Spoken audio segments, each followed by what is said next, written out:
કુદરત મારે છે કે માણસ? નમસ્કાર. સવાલ 100%નો સાથે હું છું આપની સાથે કૃષ્ણા. જે પોષતું તે મારતું એવો દિશેક્રમ કુદરતી. કવિ કલાપીની એ પંક્તિઓ સાથે આજે શરૂઆત કરવી છે. ઉમાશંકર જોશીની પંક્તિઓ છે, વિશાળ એ જગ વિસ્તારે નથી એક જ માનવી. પશુ છે, પંખી છે, પુષ્પો વનોને છે વનસ્પતિ.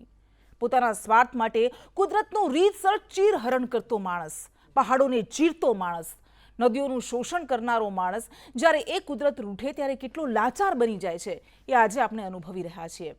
એ આપણે ઘણા વર્ષોથી અનુભવી રહ્યા છીએ, પરંતુ અફસોસ કે આપણે કંઈ શીખતા નથી. આપણને એ શીખવાડાયું કે વિશ્વની દરેક માનવ સભ્યતા નદીના કિનારે જ જન્મે છે, પાંગરે છે અને વિકસે છે. આપણે ભૂલી ગયા. અને આજે એ જ નદીઓ જાણે રાક્ષસ કોઈને ગળી જવા માંગતો હોય એવી રીતે જે અડફેટે આવ્યું હોય તેને ભરખી રહી છે. આજે ઉત્તરથી લઈને દક્ષિણ, પહાડી રાજ્યોથી લઈને મેદાની પ્રદેશો, બધે જ કુદરતનું એક સરખું સ્વરૂપ દેખાઈ રહ્યું છે. આ કુદરત ક્યારેક ભૂકંપ, ક્યારેક પૂર, ક્યારેક દુષ્કાળ, ક્યારેક ભૂસ્ખલન જેવા પોતાના પ્રકોપના અલગ અલગ રૂપ દેખાડતી રહે છે. આજે એ દ્રશ્યો આપણે જોઈ રહ્યા છીએ, જ્યારે માણસ એ વિશાળ અને શક્તિશાળી કુદરત સામે કીડી મંકોડા જેવા દેખાય છે. એના બનાવેલા સાધનો જેના પર એ ગર્વ કરે છે, ઇમારતો રમકડાની જેમ કુદરતના એ ભયાનક સ્વરૂપ સામે તબાહ થઈ રહ્યા છે. એના ઘણા બધા કારણો છે, કુદરતી પણ છે અને માનવ સર્જિત પણ. ઉત્તરાખંડમાં 2013માં કુદરતે મચાવેલી એ તબાહી આપણે ક્યારેય નહીં ભૂલી શકીએ, જ્યારે હજારો માણસ પૂરના પાણીમાં સમાઈ ગયા હતા. પણ અફસોસ, આપણે એમાંથી કંઈ શીખવાનું ભૂલી જઈએ છીએ. 2013 બાદ એક પણ એવું વર્ષ નહીં ગયું હોય કે જ્યારે કોઈ પણ જગ્યાએ તબાહી મચાવતું પૂર ન આવ્યું હોય. એ કાશ્મીર હોય, ચેન્નઈ, બેંગલુરુ, પુણે, મુંબઈ હોય, ગુરગાંવ હોય, કેરળ હોય, આસામ, બિહાર કે પછી અન્ય કોઈ પણ પ્રદેશ હોય. આ બધી આપદાઓ છે જેને લઈને વૈજ્ઞાનિકો ઘણા સમયથી આપણને ચેતવી રહ્યા છે. બેંગલુરુ દર વર્ષે જળમગ્ન થઈ જાય એટલા માટે નહીં કારણ કે ત્યાં ખૂબ વધારે વરસાદ આવે છે, પણ એટલા માટે કારણ કે સપાટીની નીચે પાણીના પ્રવાહની કુદરતી ચેનલો આડેધડ બાંધકામને કારણે બ્લોક થઈ ગઈ છે. શ્રીનગરમાં 2014માં પૂર આવ્યું એ માત્ર અતિભારે વરસાદને કારણે જ નહોતું આવ્યું, પણ એટલા માટે કારણ કે જેલમ નદી જ્યાંથી પસાર થાય છે એ નીચાણવાળા વિસ્તારોમાં અતિ વધારે માનવ વસવાટ થઈ ગયો છે. કેરળ જ્યાં દર વર્ષે ભારે વરસાદ વરસે છે ત્યાં 2018માં વિનાશ વેરાયો. એનું કારણ કે નદીના મેદાની પ્રદેશોમાં આડેધડ બાંધકામ થયું. મુંબઈમાં ડ્રેનેજ તૂટી ગઈ છે કે અવરોધાઈ ગઈ છે. દેવભૂમિ ઉત્તરાખંડમાં આડેધડ બાંધકામ થયું છે અને લગભગ દરેક શહેરની આવી સ્થિતિ છે. આવું શા માટે થઈ રહ્યું છે એને લઈને આપણે ઘણી બધી ચર્ચાઓ કરીશું. આપણી સાથે આજે સુધીર આઝાદ કે જેઓ સાહિત્ય અકાદમી એવોર્ડથી સન્માનિત કવિ છે કે જેમણે નદીઓની પીડા વિશે ઘણું બધું લખ્યું છે, તેઓ જોડાઈ ગયા છે. મહેશ પંડ્યા કે જેઓ પર્યાવરણવિદ છે ને હરેશ પરીખ કે જેઓ સિવિલ એન્જિનિયર છે. આ ત્રણેય આપણી સાથે જોડાઈ ગયા છે. આપનું ખૂબ ખૂબ સ્વાગત છે. सबसे पहला सुधीर आजाद सर, आपसे शुरुआत करते हैं. आपने नदियों की पीड़ा के बारे में बहुत कुछ लिखा है. कुछ कविता की पंक्ति आपकी जो आपने लिखी थी, एक थी, नदी जब पत्थर की औजार बने, अग्नि का आविष्कार हो, जब पहियों का निर्माण हो और लोहे की दुनिया जब पनपे, गढ़ो तुम नए मनुष्य और रचो तुम नई सभ्यता, तुम तब सभ्यता को सभ्य बने रहना भी सिखाना, तब तुम मनुष्य को मनुष्य बने रहना भी सिखाना. घणું બધું કહી રહી છે આ पंक्ति. दूसरी आपकी पंक्ति थी, कविता थी, नदी तुम जिस भाषा में रोती हो उसका व्याकरण सूख चुका है और शब्दावली पाषाण हो चुकी है, इसलिए ये मान रहा हूं कि तुम में दिखने वाला हर एक पत्थर एक आंसू है. सर, आपने नदियों की पीड़ा के बारे में, नदियों की आंसू के बारे में बहुत कुछ लिखा है, लेकिन अभी जो नदियां तबाही मचा रही है उसके रौद्र स्वरूप के बारे में आप क्या कहेंगे? कृष्णा जी, बहुत बहुत शुक्रिया. ये एक ऐसा विषय है जो इस समय वाकई बहुत ज्यादा प्रासंगिक है, और इस लिहाज से कि जब हम कहते हैं कि नदियां रौद्र रूप में हैं अपने, राइट, बिल्कुल. देखिए, मेरा मानना यह है कि नदियों का स्वाभाविक जो स्वरूप है वो माँ का है. नदियां सृजन करती हैं, नदियां निर्माण करती हैं, नदियां रचती हैं. आज भी नदी वही है, लेकिन नदी की जगह पर हम आ गए हैं. हमने नदी की जगह को, नदी के घर में हमने अपना घर बना लिया है. नदी वापस अपने घर आ रही है. दरअसल हमें ये समझना पड़ेगा. बिल्कुल. उसके बारे में आपने कभी कुछ लिखा है? आप कुछ कह सकते हैं? मैंने लिखा. हाँ. एक मेरी छोटी सी कविता है जो बिल्कुल इस मंजर को कहती है. देखिए, मैंने लिखा था कि सुना है पहले जहां मैं रहता था वहां एक नदी रहती थी. आजकल जहां बहुत सारी कॉलोनियां हैं, बहुत सारे घर हैं, बहुत सारे मकान हैं, वहां पहले एक नदी रहती थी। तो हमने नदी का हक छीन कर वहां अपना अतिक्रमण कर लिया है। लेकिन मेरा यकीन है, और मेरी बहू भी कहती थी, बहू दादी को कहते हैं, आप जानते होंगे, मेरा यकीन है बहू कहती थी कि जिनका हक मारा जाता है वो कभी ना कभी वापस लौटता है अपना सब कुछ लेने के लिए। एक रोज नदी भी आएगी, देखना। तो ये नदी वापस आई है।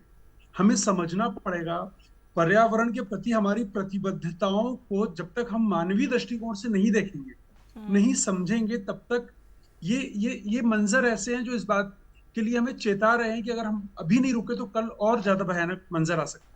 बिल्कुल, बहुत सच बात जब हम कही कहते आपने। हैं कि हाँ, जब हम कहते हैं कि तीसरा विश्व युद्ध पानी के लिए होगा, तो इसका सच सिर्फ इतना नहीं है। दरअसल इसका सच ये है कि हमारी नदियां होंगी, हमारे पास पानी होगा, लेकिन वो पीने लायक नहीं होगा, और हम प्यासे उस पानी में डूब कर बहकर मर रहे होंगे।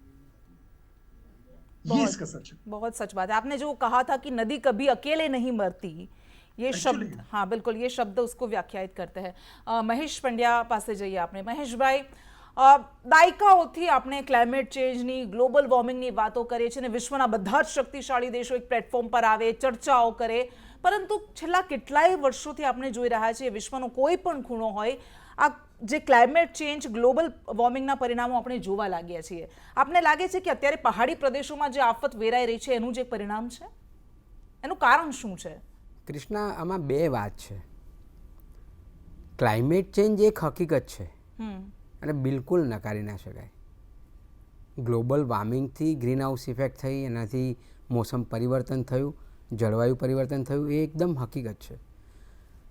પરંતુ માત્ર એના લીધે જ આ બધું થાય છે એ કહેવું એ અર્ધ સત્ય છે।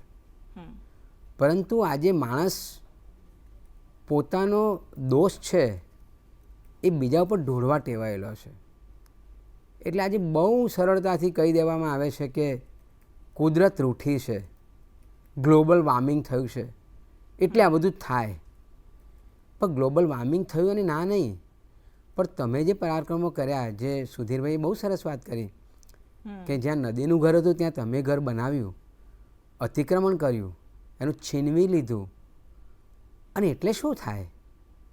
એટલે કુદરત તો એનો રસ્તો કરવાનો છે, પાણીનો રસ્તો કરવાનો છે, જેને આપણે પૂર સ્વરૂપમાં કહીએ કે ફ્લડ થઈ ગયું કે વોટેવર કહીએ।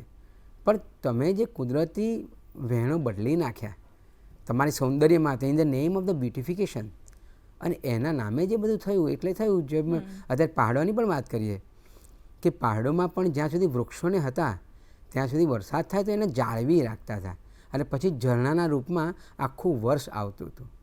આજે તમે પહાડો બોડા કરી નાખ્યા એટલે વરસાદ સડસડાટ આવે એટલે પૂરના સ્વરૂપમાં આવે છે। તમે ગુજરાતની જ નહીં, દેશની બધી નદીઓને બોડી કરી નાખી। તમે એટલું બધું નદીમાં, પટમાં રેતી ખનન કરી નાખ્યું, એટલે શું થયું કે જે પાણી આવે છે સડસડાટ, મારી સાથે હરેશભાઈ પરીખ એન્જિનિયર બેઠા છે, એ વાતને સાક્ષી પૂરશે કે એની વેલોસિટી વધી જાય ને સીધું દરિયામાં જતું રહે। જો નદીના પટમાં રેતી જળવાયેલી હોય તો એ જે પ્રવાહ છે પાણીનો એને ઘટાડે છે, એ પરકોલેટ કરે છે નીચે, અને પાણી જળવાઈ રહે છે અને કિનારા ઉપર નુકસાન નથી થતું। એટલે પૂરને નિયંત્રણ કરવાનું કામ પણ આ રેતી કરે છે, અને સાથે સાથે એ જે જમીનમાં પાણી ઉતારવાનું કામ કરે છે। આજે એ નદી બોડી કરી નાખી તમે એટલે પાણી સડસડાટ દરિયામાં જતું રહે છે, અને એટલું ઝડપી હોય કે બંને બાજુ કિનારે જે વૃક્ષો હતા એ તો તમે કાપી નાખ્યા છે બ્યુટિફિકેશનના નામે, એટલે ગમે તેમ નદી જાય છે અને તમે કુદરતના દોષ દો છો। એટલું જ નહીં કૃષ્ણા, જ્યારે નદી સૂકી થઈ જાય છે ત્યારે અલ્ટિમેટલી દરિયાને મળે છે, તો દરિયાનું ભરતીનું પાણી આ રોડ મારફતે, હું રોડ કહીશ નદીને, એ રોડ મારફતે આવે છે સીધું અંદર, એટલે ખારાશ વધી।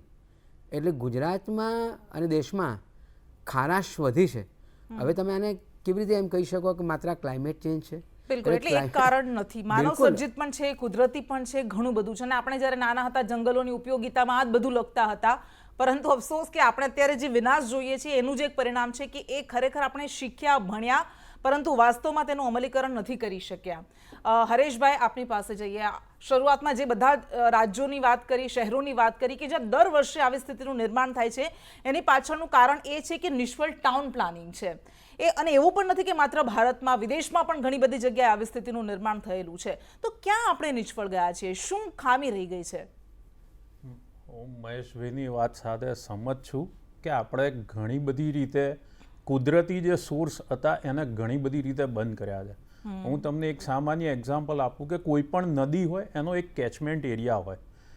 આપણે એક સામાન્ય આપણે ત્યાંની સાબરમતી નદી જ વિચારો કે સાબરમતી નદીમાં પહેલાં જે આજુબાજુના એરિયામાંથી જે પાણી અંદર આવતું હતું, હવે ત્યાં આગળ શહેર વસ્યા, શહેરમાં ફ્લેટ્સ, રેસિડેન્શિયલ કોલોનીઓ, રોડ, રસ્તા, એ બધો જે ભાગ થયો કે જ્યાં પહેલાં કુદરતી રીતે માટી હતી, જે આપણે કહીએ કે એમાંથી પાણી એક પર્કોલેટ થતું હતું, એટલે રોડ પર પણ આવવાનો એક પ્રવાહ જે હતો એ પણ ઘટતો હતો. હવે આપણે એ બધા રોડ રસ્તા કરી નાખી, સોસાયટીઓ કરી નાખી, એટલે એ બધામાંથી જે પાણી અંદર જમીનમાં ઉતરતું હતું એ બંધ કર્યું. એટલે આપણે એરિયા બંધ કરતા ગયા અને વરસાદનું પ્રમાણ વધતું ગયું, કારણ કે આ ક્લાઇમેટ ચેન્જીસના લીધે જે પહેલાં ઝરમર વરસાદ હતા એની જગ્યાએ હવે એકદમ સામટો વરસાદ, એ પણ કારણ બન્યું. પ્લસ દરેક જગ્યાનું પાણી ત્યાં આગળ લોકલ શોષાય, એના બદલે ગટર મારફતે કે તમે પાણીનું જે ડ્રેનેજ લાઈન નાખી હોય એ બધું છેવટે તો નદીમાં જ ઠલવાય છે. એટલે નદીમાં એકદમ પ્રવાહ વધવા માંડ્યો અને જે પાણી જે શોષાતું હતું આજુબાજુના એરિયામાં એ શોષાવાનું બંધ કરી નાખ્યું. એના બદલે આપણે એક સામાન્ય વસ્તુ કે ભાઈ દરેક સોસાયટીમાં એક પર્કોલેટિંગ વેલ હોય, એવું કંઈક આયોજન કરી શકીએ કે દરેક જગ્યાએ કે જ્યાંથી પાણી ભૂગર્ભમાં ઉતરે તો એટલો પ્રવાહ રોડ ઉપર કે ગટરોમાં જતો અટકે અને પાણીની જે સમસ્યા છે તેનું પણ નિવારણ આવે, પાણી જમીનમાં ઉતરે અને ગટરો જે ચોકઅપ થઈ જાય છે કે એવા બધા પ્રોબ્લેમ થાય છે. અને નદીમાંથી એકદમ ધોધમાર જે પ્રવાહ, એમણે કીધું કે દરિયામાં એક સડકમાંથી જતી હોય એવી રીતનો પ્રવાહ વહી જાય છે, એવું થતું પણ બંધ થાય. એટલે આ બધા વસ્તુઓને પણ ધ્યાનમાં રાખવું જોઈએ. ટાઉન પ્લાનિંગ સ્કીમની જ્યારે તમે ડિઝાઇન કરો ત્યારે એનો આજુબાજુનો જે કન્ટુર હોય એના કે જે આપણે લેવલ કહીએ છીએ એ લેવલોને ધ્યાનમાં રાખીને એના રોડ રસ્તાની ડિઝાઇન કરવી જોઈએ અને જેના કારણે આ બધી સમસ્યાઓમાંથી આપણે નીકળી શકીએ. બિલકુલ. એટલે ઘણા બધા કારણો છે અને આ બધા કારણોનું આપણે જેટલું વધારે સમજી શકીએ અને એનું નિરાકરણ લાવવાની કોશિશ કરીએ तो ये खरेखर समस्याओं में बाहर निकली शकाय. सुधीर आज़ाद पास फरी जाइए. सर, आपकी एक और कविता जो मैं पढ़ना चाहूंगी. आपने लिखा था कि किसी सूखे और उजाड़ मैदान में एक दिन संसद लगेगी और मर चुकी नदियों को अधिनियम के द्वारा जीवित इकाई घोषित किया जाएगा. ये जो पंक्तियां आपने लिखी है, इसका अर्थ क्या है? आप क्या बताना चाहते हैं इस शब्दों के द्वारा?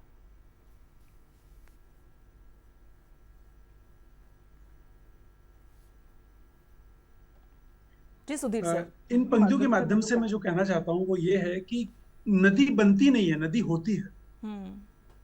हम नदी को व्यवस्थाओं से बना नहीं सकते, लेकिन हम व्यवस्थाओं से नदी को बचा सकते हैं. लेकिन आज हमारी योजनाओं में, आज हमारे विकास के जो अलग अलग संदर्भ हैं, उनमें हमारा पर्यावरण या प्रकृति को लेकर जो हमारी प्रतिबद्धता है वो बिल्कुल शून्य है. आज आप देखिए कि शहर जिस तरीके से बढ़ रहे हैं, एक दो शब्द होते हैं, एक होता है वृद्धि, एक होता है विकास. राइट? विकास का अर्थ होता है, विकास की दिशा होती है, विकास का उद्देश्य होता है. लेकिन वृद्धि होते जाती है बेतरतीब, दिशाहीन, उद्देश्यहीन, अर्थहीन. कई बार ऐसा लगता है कई हमारी योजनाओं को देखकर कि हमारी योजनाएं वृद्धि की तरफ है, विकास की तरफ नहीं. क्योंकि विकास के मापदंड में जितना बड़ा आधारी तत्व मनुष्य है, समाज है, व्यवस्था है, लोग हैं, उससे बड़ा आधारी तत्व प्रकृति होनी चाहिए, पर्यावरण होना चाहिए. आज नदियों को देखिए, एक नदी का बहना और एक नदी से बारिश का पानी बहना, इन दोनों में बहुत बड़ा अंतर है. और ये समझना पड़ेगा. हमारी व्यवस्था का अगर समुचित और सही दिशा में प्रयोग नहीं होगा तो नदियों का पानी शहरों से बहेगा. लेकिन अगर हमने उस विकास के दौरान इस बात का ध्यान रखा होता कि नदियों का अस्तित्व बना रहे, उनका प्राकृतिक सौंदर्य बना रहे, शायद बिल्कुल। ये नौबत नहीं आती जो इस समय हर तरफ हम देख रहे हैं।